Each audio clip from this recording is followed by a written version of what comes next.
With October right around the corner and people already breaking out their pumpkin spice lattes and their Halloween decor on their doorsteps, let's hang on to the last remnants of warm weather with some European white wines from Austria, Germany, and France.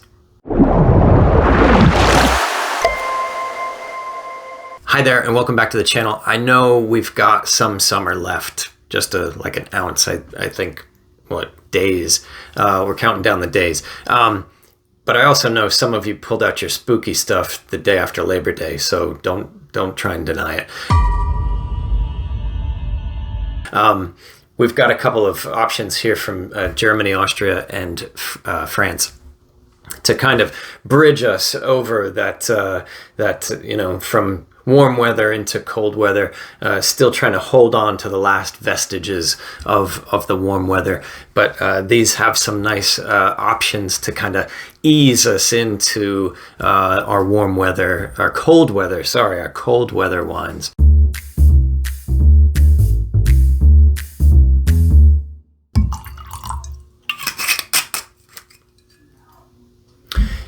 So first up, we have a 2021 Gruner Veltliner from Austria. It's often referred to as the green wine due to its herbaceousness and zesty qualities. So let's give it a shot. Aromatic, like green apple, lemonness, like citrusy, lemonness. Let's give it a try.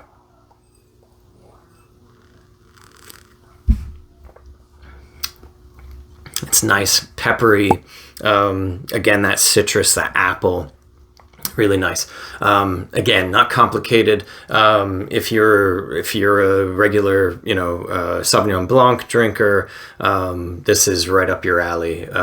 You wouldn't be going too far astray.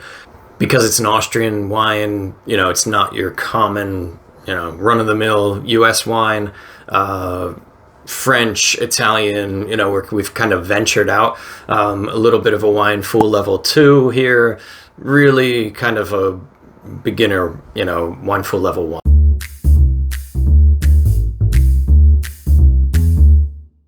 Next up, we have a 2015 Mosel Heinrichshof, say that 3 times fast, Dry Riesling from the Mosel region of Germany. Riesling it's celebrated because of its incredible versatility and ability to really express the terroir of the region that it's grown in. So let's dive into this slightly older varietal. Oh, that's skill. A much richer yellow color right off the bat from our last one. So I'm getting like stone fruit, like peach, apricot, and a little bit of honey at the end. Let's give it a shot.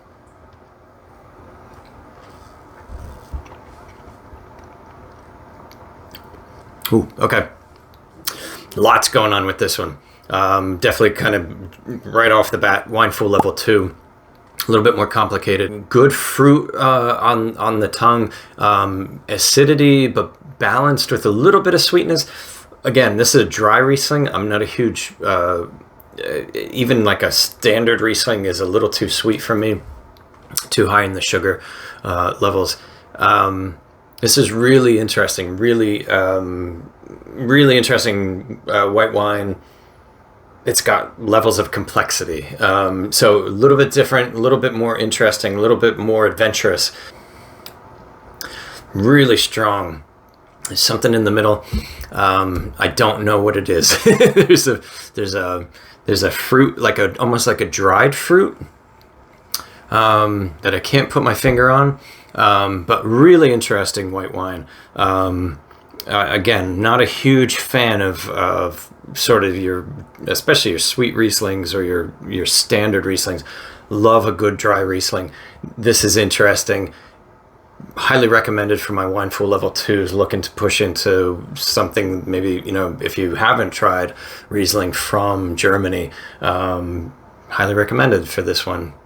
quite pleasant with the results. Really happy I picked this one out. I think it's showing notes because of its age. We're going on 8 years now, 2015. It's quite a bit older, vintage. Usually you're drinking wines like this kind of straight, your 2021, 2020, maybe even a 2022 at this point. So a little surprised that I was able to kind of pull this off the shelf. Before we get into our final wine of the episode, I just want to give a shout out, give me a follow over on Instagram. I'm always posting over there and always happy to chat wine. And if you're drinking something interesting, if you watched one of my videos and saw something, come over and give me a shout out.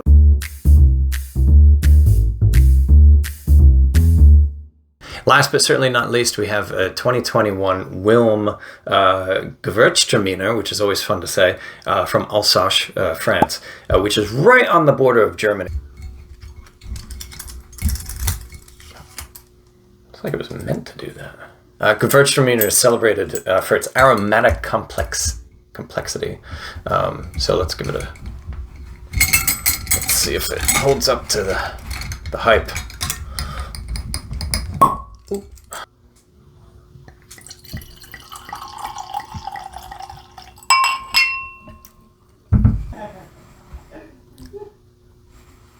No laughing. Oh, so very aromatic. Getting a lot more scents, aromas coming out of it. Floral. Higher sugar level. So if you're into sweeter wines, this might be a really great option for you. Not something I particularly care for, and that's just my flavor profile. Like, I just don't enjoy sweeter wine. This would be pleasant after dinner drink. It's not super sweet. It's again, like, my level of like sweet tolerance is pretty low. I don't like I don't like even like a little sweetness. This is a little sweetness. I would say on the scale of like 1 to 10, this is probably like a 4 or a 5 on the sweetness scale. So almost off dry, really. Almost a little bit of spice at the very end, but enjoyable. Wineful level 1s wouldn't be afraid of this. Because of that sweetness level, our Wineful level 1's going to go for wine that they might not necessarily know how to pronounce. I don't know. My Wineful level 2s who are looking to explore perhaps a region of Europe that they haven't yet. Alsace is very well known for its Rieslings. So there we have it, 3 wines that help to capture some of the essence of October. Light, refreshing, unique, each of these unique in their own way. How long do you hold on to your white wines this time of year? Are you, breaking out the reds as soon as the temperature drops below 80? Let me know in the comments. Until next time, stay foolish and cheers to drinking better wine.